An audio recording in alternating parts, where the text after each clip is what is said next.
Oh, Happy New Year again to all of you people. Coming up this morning and asking for prayers for all of you, those who follow me, my friends, believe in what I do. I need special prayer for this year, ministry work, and I'll be going full blast. And getting myself prepared. My spirit haven't led me yet to start. I got my messages ready. The team done quick.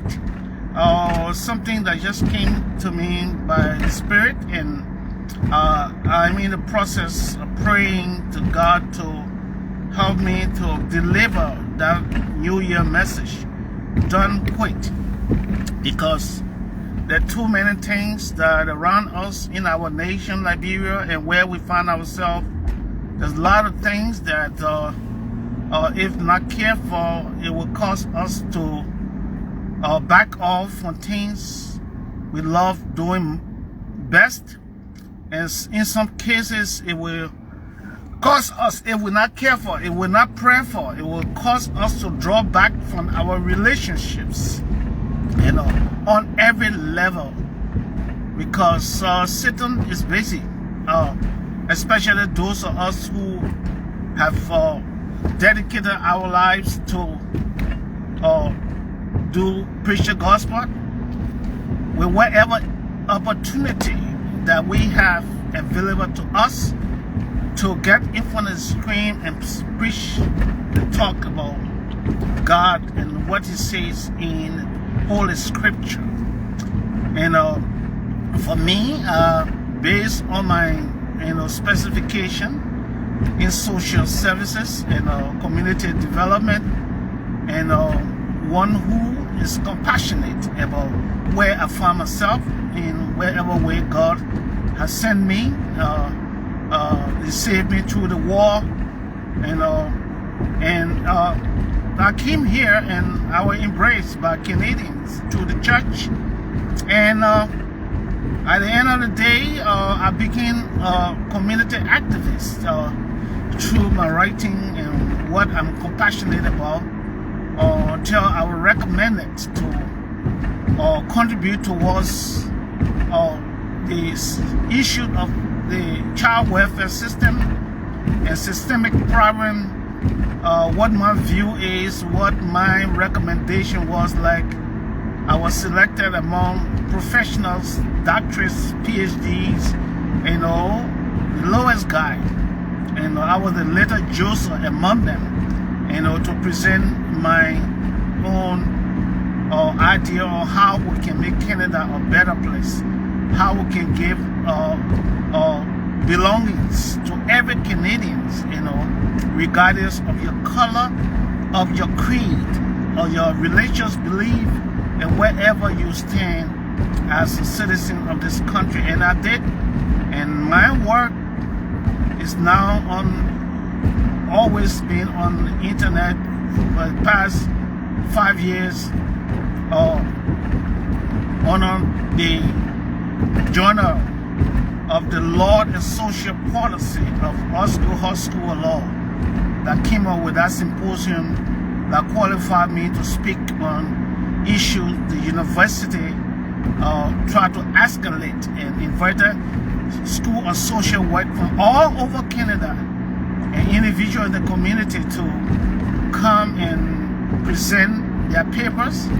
And all the papers that we presented was shortlisted, and the one that the law school, university saw that made sense for wherever they were looking for from us, I was shortlisted. And I'm proud to be a Liberian or Canadian or Liberian, African, and to be selected to participate.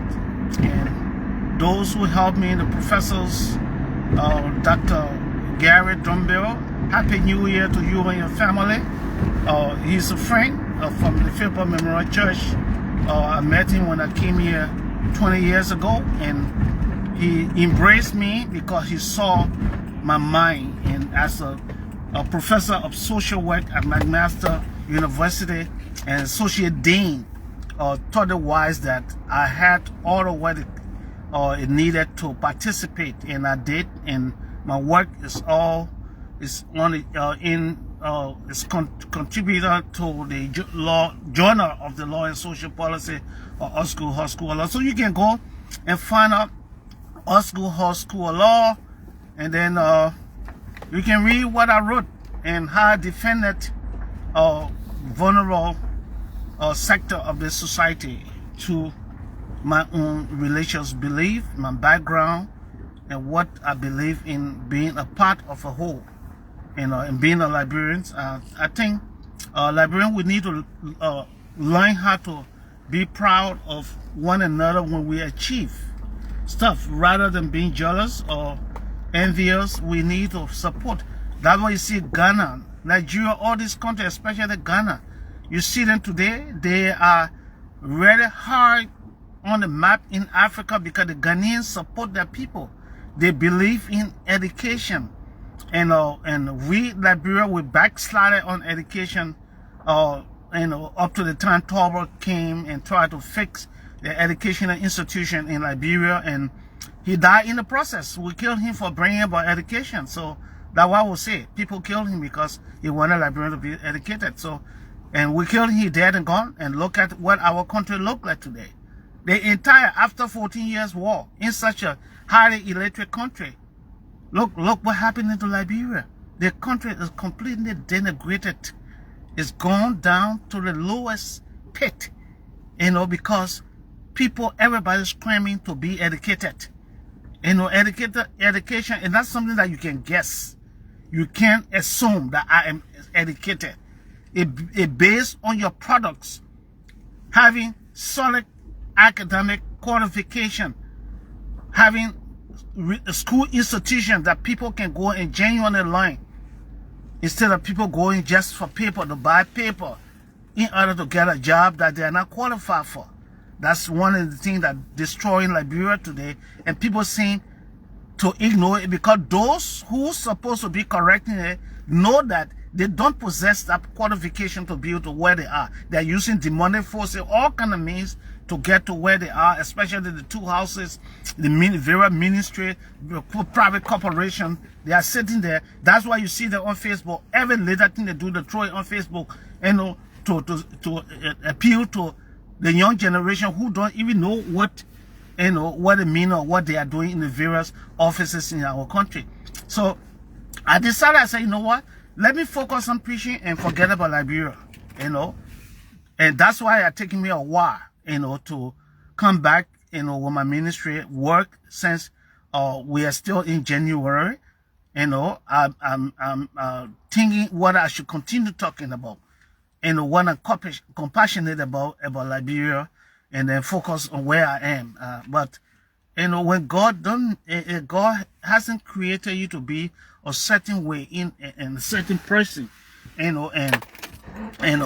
someone who cares, regardless whether you have money, you don't have money, you're not waiting for money in order to be able to help in the least way that you can, and the war came and destroyed Liberia, and the young generation all became combatant, and they are come, and what they used to doing on the battlefront to take people, kill people for their property during the war, and take what the property during the war, and that's the same thing. They are come and transform that battlefront ideology and orientation to bring it into government. That okay, I'm sitting in the ministry, whatever money here is belong to me. So that's why the corruption can be controlled right now under the Bouakai administration, because everybody who's sitting and continue with because you can't hardly find who's the real Liberians that really want to help that country. It's difficult to find, because when something go beyond understanding, it becomes a very deadly situation for our country. So I will take some time to pray before I start, but so just as a clarification, that I'm still here. I'll be using my 2 pages on Facebook. One got the logo of my book that is on Amazon and Barnes and Noble. You know, I will pray that people will read and buy my book and read and see what my argument is all about, how I look at community where I find myself. You know, God made people in different perspectives. And my perspective, I decided to utilize it by writing on the wall. My personal story, the wall, and what I see, making recommendation to the international community in my book to see how we can stop wars, you know, in Africa, you know, and the triggers of war and everything, how we can stop it, and then improve the educational system, improve the life of African country, and clamp down on the issue of corruption and all of this stuff. So I just want to thank you for listening. Happy New Year. Keep tuned to me. Pray for me, and I will pray for you. But I need prayer from all of you people. God bless you and have a blessed day. I will see you again.